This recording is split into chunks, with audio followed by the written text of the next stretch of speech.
This video is potentially going to be a little bit rambly, but bear with me. I think we're hopefully going to make some good points to talk about, and I would love to know your thoughts on this topic in the comments down below when all is said and done.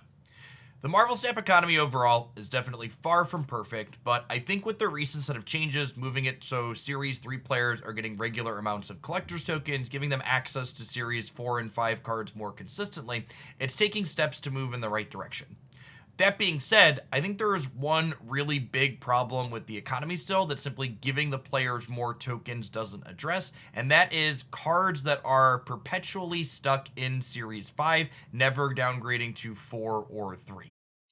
Series 4 and 5 first released, Thanos as well as Galactus were two among the initial set of Series 5 cards that were designated as big bads that would be perpetually inside of Series 5. While Second Dinner has said they'll never say never, they've also said for the foreseeable future, these cards won't be downgrading to Series 4 and Series 3 like we see with almost every other card that enters the game. I say almost every other card because with the introduction of Kang recently, Kang also joined Thanos and Galactus as a big bad in the Marvel Snap universe, meaning that he is also going to stay perpetually a Series 5 card.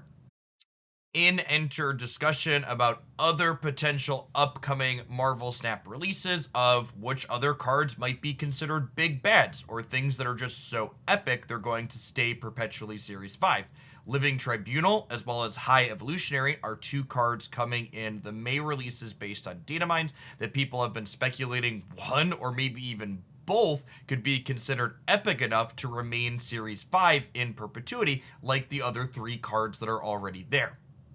The core problem with perpetual Series 5 cards in my mind is based on the simple fact that humans, and especially gamers, love to optimize. And when you're looking at how do you utilize your collector's tokens resource, a very valuable resource in Marvel Snap, most optimally, the answer right now is clear.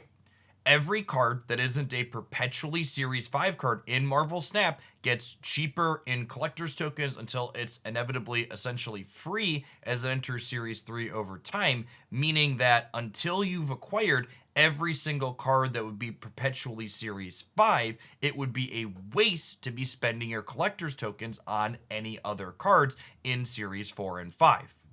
One of the reasons Second Dinner gave for giving more collector's tokens regularly to players that weren't Series 3 complete yet was that they wanted players, regardless of where they were at in their Marvel Snap collection journey, to have more regular access to Marvel Snap's weekly releases so people could be excited about new cards that are coming out. The existence of these perpetually Series 5 cards, though, means that this really isn't the case for most players for an extended period of time. Without even considering the idea that there could be more perpetually Series 5 cards coming in the future, we already have three of them today. The average free-to-play player in Marvel Snap is only getting somewhere between 5 and 7,000 collector tokens in a given month, depending on what bundle deals are running, which means you're getting approximately one Series 5 card in a month.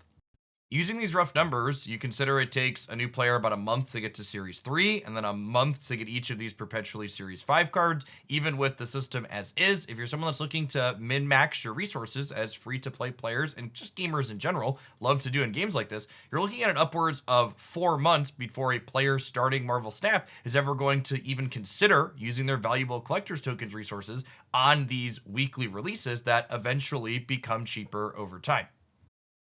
Gamers and humans are always going to optimize whatever systems they're working inside of, but it's also the job of good system designers to ensure that whatever ends up being optimal inside of the system they've created also ends up being fun. I think the perpetually Series 5 cards in Marvel Snap right now run counter to the potential fun that the token system has to offer in Marvel Snap. I actually really like the idea of a token system where it's technically inoptimal to get any card in the system, meaning if everything is inoptimal, everything is optimal, and you can just spend your tokens to buy the cards that you actually want to play with, meaning doing the fun thing is the optimal thing. As long as you're someone that doesn't have a Perpetually Series 5 card unlocked, though, doing the fun thing is not the optimal thing. And for a lot of people, that means they're going to feel compelled to get a card such as Kang or Galactus that they might not even want to play with simply because they feel like they are wasting their valuable resources if they're not acquiring those cards first. Hopefully, I've done a good job of articulating my position on why I find these Perpetually Series 5 cards to be problematic inside of the Marvel Snap Collector's Token economy. I'd love to hear in the comments down below if you agree with the points that I've made here, or if you potentially feel differently and why. As far as solutions to this issue that I'm talking about, I'm honestly not really sure. But the Marvel Snap team has a lot of really smart and talented individuals that work on it, and they've honestly impressed me with their ideas for how the economy works in different ways. It's very unique and different coming from other card games, and while it's definitely not perfect, it does feel like it gets meaningfully better with every iteration. And the goal for today's video is to hopefully encourage conversation, to encourage them to continue iterating to get us to a point where everything feels fun and people are excited for new releases, because they should be. New card releases should be one of the most exciting things in Marvel Snap. And while I think we're getting closer to that point, I think the system, because of these Perpetually Series 5 cards, is still coming up short for a lot of people in that regard.